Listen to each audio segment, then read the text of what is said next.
I mean, it's just phenomenal to see how you've taken this vision and really step back and are thinking completely in different ways around how do we, and I really like the way you described it, Mike. You let the needs of your students, the personalization, your vision for your students drive your decisions versus the traditional model and tinkering with the traditional model. That's right. You really are thinking more broadly about how to respond to some of these. And I just think the innovation that was evident there was just incredible. Well, and again, the anchor to all of this work is our portrait. And I think I can safely say, and accurately, there's not a person, a stakeholder that's involved in this work that doesn't appreciate the work, the portrait and the direction and the transformation that it is led to here in Mayfield. I want to shift gears to the middle school and elementary because it's just equally incredible what you all done there. But real quickly, talk about outcomes for kids at the high school, because some people might just immediately say, well, that can't be that, their student performance has to have gone down. And that's not the case. So your kids and your students and your staff are thriving under this model. So talk a minute about that. Yeah, going back to the old the CTE example that we use, agency engagement leads to higher achievement, and we're seeing that not only in the option but also in the other two modalities, because students are being empowered to choose the learning modality that best suits them. And so at worst, achievement is the same, but we're seeing increases in student achievement across the board because we don't personalize just in the option. Personalization is a philosophy by which we engage with students, whether it's traditional, self-paced, or the option. And so we're seeing high agency and high engagement in all three modalities, and student achievement is rising. So that's why outcomes is a component of personalization. Again, agency, engagement, opportunities, and outcomes, because we want to make sure that we're moving the needle for students, and that is happening.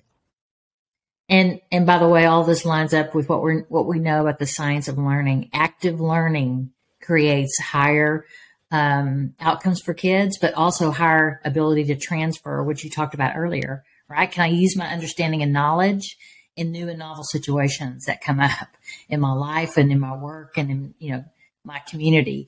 And, I think we're seeing evidence of that in your district. So let's transition a little bit to elementary, middle. And what changes have you seen occur there?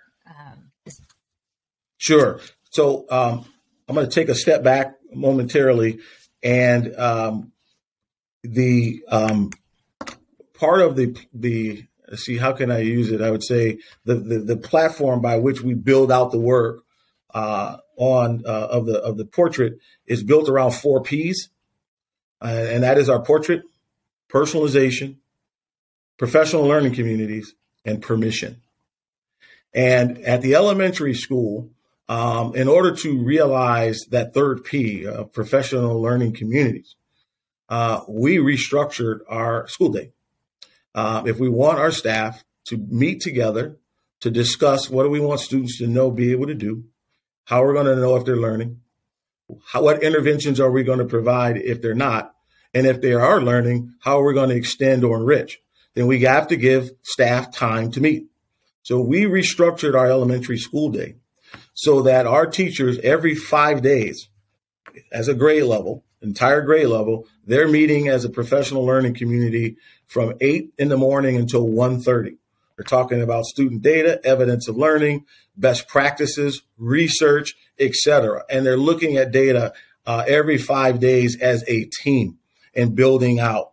While they're meeting as a professional learning community, the students in that particular grade level are at their specials, which are gym, music, art, and synergy. And synergy is one of those courses that is introducing students to reflect on how they learn. You see, so we heard from parents that they didn't want to wait till the kids got to high school to be able to have ownership and reflect on how they best learn. So we've driven it down to the elementary school, elementary level. And in Synergy specifically, this is where we give kids the opportunity to reflect on how they best learn. It's a combination of problem-based learning around themes and traditional direct instruction. And the themes are bundled around student interest because we want high agency. And because they get the opportunity to choose thematically what they want to engage with, learn, then engagement is high. So we start to nurture and foster that agency as early as third grade. And it's a gradual release of control. We want to put control back into the hands of the students and the staff to bring the students along to be able to reflect on how they best learn. And what we're seeing is we're talking about the right things now. Our staff is very appreciative of the time.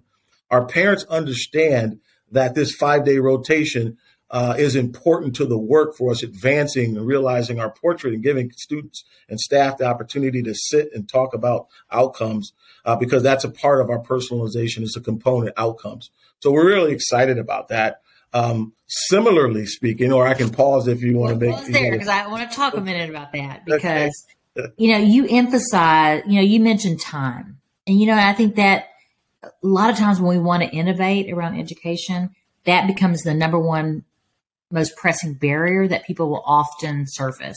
We don't have the time. Our teachers need the time. And we understand that. That's real. They need the time to learn together, to plan together. And that is sometimes just extraordinarily hard to overcome. You all broke the code. I absolutely was shocked at how you all thought so innovatively around how do we think about the elementary day, the time we have kids with us. And, people do this a lot, but they'll say the kids aren't in school that day. They're with their parents, and that's how they've been able to kids are not leaving. Kids are at school just as like any other elementary school. And I'm going to say, like, for example, first grade's on Monday, second grade's on Tuesday, third grade's on Wednesday. I mean, it's a novel way and of thinking about how do you give the teachers the time to be engaged with one another, learning together, planning units. So I know it's having a significantly positive impact on the days where the kids are with their homeroom teacher because they've had the time to plan with their colleagues and to think about the work. And then what was being done with the specials was really incredible too, because they were doing these really integrated units of study that were very impressive. So I just wanted to pause for a minute to say that was something to behold. It really was. Yeah, well, thank you for that.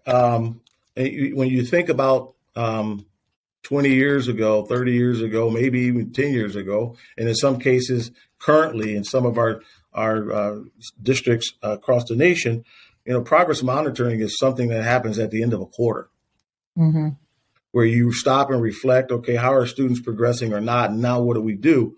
We're progress monitoring every 5 days. And so the feedback loops are so frequent that we better know which students are achieving and growing or having trouble so that we can have pinpoint interventions immediately for our students. We don't want to leave any kid behind. We want to know every kid by name, by strength, and by deficit. And that's what personalization does for us. As a philosophy, when we build out a framework around it that leads to us changing the school day, it's because we're trying to use the structures and the time to our advantage so that we can continue to advance this vision. Yeah, it's impressive. So let's talk a little bit about middle school. By the way, this isn't a cookie cutter model. And, this looks different in every system, but there's so much to be learned about how you all have approached it. But it's not cookie cutter necessarily at the elementary, middle, and high either. So how have you approached the middle school? Well, similarly, we learned a lot from the middle school. In fact, we have a teaming approach, and that's what we tried to replicate at the elementary. And we have replicated at the elementary. We see our K teachers as a team. We see our first grade teachers as a team, and we've been able to change the structure to accommodate time to spend together. The middle school is a little bit easier. They already have been a team approach. And so built in the middle of that day every day for our middle school teachers because of the dynamics of electives that we offer as a part of our circuit that I'll get to in a second. Teams of teachers have the opportunity to meet to talk about students' progress and progress monitor daily. Now, albeit it's not as long as the elementary, who has every 5 days they meet from 8 to 1, but the time is pretty consistent since the middle school teachers are able to meet every day. Now, during that time, our students are exposed to circuits. Again, we build out around themes, and the students have, with their teachers, the opportunity to determine what those themes are based on interest. And then teams of teachers get together. Maybe a theme is wellness. Maybe a theme is business. Maybe a theme is world cultures. And they build out those themes with teams of teachers. And then students are able, during the circuit time, to choose which one of those circuits that they want to pursue. Again, chasing agency, giving them ownership, which leads to higher engagement, which leads to a more motivated learner, and achievement improves as well. So really excited about what's happening there as well. And again, I mentioned a gradual release. As the learner matures throughout our system, we want to give more and more ownership of the learning to the students. So by the time they leave us, they are self-advocating individuals out here in this complex and ever-changing world, equipped with skills and mindsets. You know, the systems approach, which we advocate at Battelle for Kids so strongly, you've lived it. And, you know, so many school districts sometimes think Portrait of a Graduate is a high school thing, and they'll think really seriously about, 11th to 12th grade, and they'll think about capstones, and which it's good work. But you don't get that optimal level of work if you're not thinking about, are we preparing students throughout their experience with us to really optimize those experiences? That's right. And you've done that gradual release you just described. That is setting the stage for kids to be prepared optimally to excel at that level as they go through your system. I was also impressed at the middle school level, the way the teachers collaborated. One of your teacher leaders talked about if there's a unit of study, for an example, that maybe the science teachers are engaged in, and they need, in order to have that experience, go deep with that experience, they need 2 hours of time with the kids a particular week, or maybe a particular couple of days, that they have like 8 to 10 to 12 schedules at their discretion, not the principal's discretion. The principal is real engaged in this, obviously, but he gives, that invitation, use permission, use the permission. Yes. To the teachers, and they work together and they collaborate around what schedule is going to work most optimally for them, and in terms of what they need for their children to learn that week, their students, and they flex the schedule. That's right. It is really, I think, giving teachers a lot of professional discretion that is really making a difference for your students. So talk a minute about that. Sure. For our audience, we want to make sure that we're not projecting this mass chaos, and I hate to use the word control, but no structure and organization around this, because there is. But it's the tension between loose tight. Yes. And the reason why permission is the fourth P is because we want to empower our staff the same way we want to empower our students around a set of parameters and expectations. And it's become a part of our fabric and culture here. And again, I said that our students expect to be at the table and have ownership. Our staff does as well now. And that's a good thing. And that's the power of a shared vision, because they understand where we're trying to go. And it goes back to the portrait as the foundational springboard to all of this work. And so what you described at the middle school is we understand what the standards are in each of the disciplines. But if Karen and I can work together as two discipline teachers to realize and expose students to the standards in a manner in which projects high levels of agency and engagement, why wouldn't we? And so to give them permission to do so is powerful. And they really, really enjoy having the opportunity and the latitude to do such. Well, we've heard a lot about, the research showing that for our teachers, that compensation is important, but working conditions matter much more. And the research is really clear on that. And you've cracked that code too, around how do you create the kind of working conditions that help not only our young people thrive, but our teachers to thrive in that environment too. And I think that's and I agree with you. I thought it was very structured. There was no chaos around this at all. It was very thoughtful and very focused, but appropriately responsive and appropriately flexible, that it really responds to the needs of kids. Yes, yes. And if I might, I want to go back to something that you mentioned about the systems approach. I think that thematically this year, we really kind of campaign on aligning for impact and creating this systems alignment pre-K to 12 around the work. And one of the visuals that has really been helpful and impactful for us is the one visual of the wheels that the SOAR network here in Ohio has, where it talks about all of the wheels in the system need to be kind of running. Well, that's my takeaway from it. And we use that visual a lot as a reminder and a check. We point to each one of them, and the work we're looking forward to next year is around the portrait of an educator. And because onboarding, we believe that the transformation of the current staff is alive and well. But when we onboard and to maintain beyond my tenure as superintendent, how do we continue to reach out and create systems and structures that provides for the sustainability that is necessary for this work to continue, because it resonates, it's so important, and people appreciate it. And when the people change, my hope is that the work continues. And I think that's what we continue to chase with the systems approach, that the system actually begins to run itself around these foundational elements. You're talking about enduring work, right? Which is I think what, having been a superintendent and as you as an extraordinary superintendent, that's what you should be striving for, this work to endure beyond us. The systems wheel that Mike is talking about is a Battelle for Kids kind of model. We call it the nested system. And we're happy to put that on the screen here in just a minute for our viewers to see. But I would also go back to what you were saying about the power of really thinking about also teachers as professionals in this work.